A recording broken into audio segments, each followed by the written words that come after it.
ಎಲ್ಲರಿಗೂ ನಮಸ್ಕಾರ. ಒಂದು ಸಿಚುವೇಶನ್ನ ಇಮ್ಯಾಜಿನ್ ಮಾಡ್ಕೊಳ್ಳಿ. ನೀವು ಜೀವನ ಪೂರ್ತಿ ಕಷ್ಟಪಟ್ಟು ದುಡಿದ ದುಡ್ಡಲ್ಲಿ ಒಂದು ಜಮೀನನ್ನು ಅಥವಾ ಸೈಟನ್ನು ತಗೊಳ್ತೀರಾ. ಎಲ್ಲವೂ ಸರಿಯಾಗಿದೆ ಅಂದುಕೊಳ್ಳುವಷ್ಟರಲ್ಲಿ ಒಂದು ದೊಡ್ಡ ಪ್ರಾಬ್ಲಮ್ ಶುರುವಾಗತ್ತೆ. ಅದೇನು ಗೊತ್ತಾ? ಆ ನಿಮ್ಮ ಜಾಗಕ್ಕೆ ಹೋಗೋಕೆ ಡೈರೆಕ್ಟ್ ಆಗಿ ಯಾವುದೇ ರಸ್ತೆನೇ ಇರಲ್ಲ. ನೀವು ನಿಮ್ಮ ಜಾಗಕ್ಕೆ ಹೋಗ್ಬೇಕು ಅಂದ್ರೆ ಪಕ್ಕದವರ ಜಾಗದ ಮೇಲೇನೆ ನಡ್ಕೊಂಡು ಹೋಗ್ಬೇಕು. ಸ್ವಲ್ಪ ದಿನ ಅವರು ಸುಮ್ಮನೆ ಇರ್ತಾರೆ, ಆದ್ರೆ ಒಮ್ಮೆಲೆ ಬಂದು ನೋಡಪ್ಪ ಇದು ನನ್ನ ಜಾಗ, ನೀನು ಇಲ್ಲಿ ಓಡಾಡುವ ಹಾಗಿಲ್ಲ ಅಂತ ಹೇಳಿ ಗೇಟ್ ಹಾಕ್ಬಿಡ್ತಾರೆ. ಆಗ ನೀವು ಏನ್ ಮಾಡ್ತೀರಾ? ಗಲಾಟೆ ಮಾಡ್ತೀರಾ ಅಥವಾ ಪೊಲೀಸ್ ಸ್ಟೇಷನ್ಗೆ ಹೋಗ್ತೀರಾ? ಇಲ್ಲೇ ನೋಡಿ ನಾವು ಕಾನೂನನ್ನ ಅರ್ಥ ಮಾಡಿಕೊಳ್ಳಬೇಕಾಗಿರೋದು. ನಮ್ಮ ಇಂಡಿಯನ್ ಈಸ್ಮೆಂಟ್ ಆಕ್ಟ್ 1882 ನಲ್ಲಿ ಈಸ್ಮೆಂಟ್ ಆಫ್ ನೆಸೆಸಿಟಿ ಅಂದ್ರೆ ಅವಶ್ಯಕತೆಯ ಹಕ್ಕು ಅಂತ ಒಂದು ಪವರ್ಫುಲ್ ಕಾನೂನು ಇದೆ. ಇದರ ಅರ್ಥ ಇಷ್ಟೇ: ನಿಮ್ಮ ಜಾಗಕ್ಕೆ ಹೋಗಲು ಭೂಮಿಯ ಮೇಲೆ ಬೇರೆ ಯಾವ ದಾರಿಯೂ ಇಲ್ಲವೇ ಇಲ್ಲ. ಆ ಪಕ್ಕದವರ ಜಾಗದ ಮೂಲಕವೇ ಹೋಗ್ಬೇಕು ಅನ್ನೋದು ಪ್ರೂವ್ ಆದ್ರೆ ಆ ದಾರಿಯನ್ನ ಬಳಸುವ ಹಕ್ಕು ನಿಮಗೆ ಕಾನೂನುಬದ್ಧವಾಗಿ ಸಿಗುತ್ತೆ. ನೆನಪಿರಲಿ, ಅವರ ಜಾಗದ ಮೇಲೆ ನಿಮಗೆ ಓನರ್ಶಿಪ್ ಸಿಗಲ್ಲ, ಆದ್ರೆ ರೈಟ್ ಆಫ್ ವೇ ಅಂದ್ರೆ ಓಡಾಡುವ ಹಕ್ಕನ್ನ ಪಕ್ಕದ ಜಾಗದವರು ತಡೆಯುವಂತಿಲ್ಲ.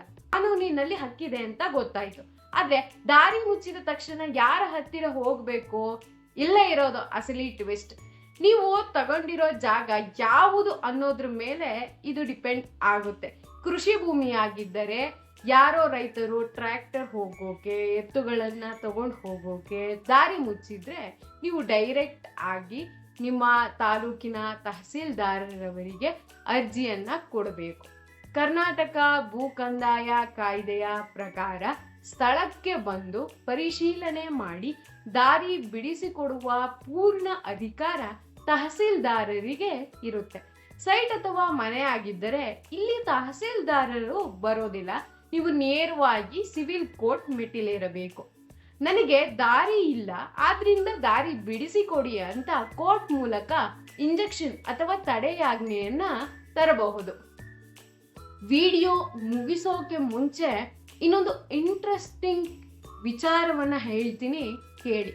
ನೀವು ಅಥವಾ ನಿಮ್ಮ ಜಾಗದ ಹಿಂದಿನ ಓನರ್ ಕಳೆದ 20 ವರ್ಷಗಳಿಂದ ಅದೇ ದಾರಿಯಲ್ಲಿ ಯಾವುದೇ ಅಡೆತಡೆ ಇಲ್ಲದೆ ಶಾಂತಿಯುತವಾಗಿ ಓಡಾಡುತ್ತಿದ್ದರೆ 21ನೇ ವರ್ಷಕ್ಕೆ ಬಂದು ಪಕ್ಕದವರು ದಾರಿ ಬಿಡಲ್ಲ ಅಂತ ಗೇಟ್ ಹಾಕುವಂತಿಲ್ಲ. 20 ವರ್ಷಗಳ ನಿರಂತರ ಬಳಕೆಯ ಆಧಾರದ ಮೇಲೆ ಈ ದಾರಿಯ ಹಕ್ಕನ್ನ ಶಾಶ್ವತವಾಗಿ ನಿಮ್ಮದೇ ಆಗಿಬಿಡುತ್ತದೆ. ಸೊ ನಿಮ್ಮ ಜಾಗಕ್ಕೆ ದಾರಿ ಇಲ್ಲ ಅಂದ್ರೆ ಭಯ ಪಡೋ ಅಗತ್ಯ ಇಲ್ಲ. ಕಾನೂನು ನಿಮ್ಮ ಪರವಾಗಿದೆ. ನಿಮ್ಮಲ್ಲಿ ಯಾರಿಗಾದ್ರೂ ಈ ತರದ ಸಮಸ್ಯೆ ಆಗಿದ್ರೆ ಕಮೆಂಟ್ ನಲ್ಲಿ ತಿಳಿಸಿ.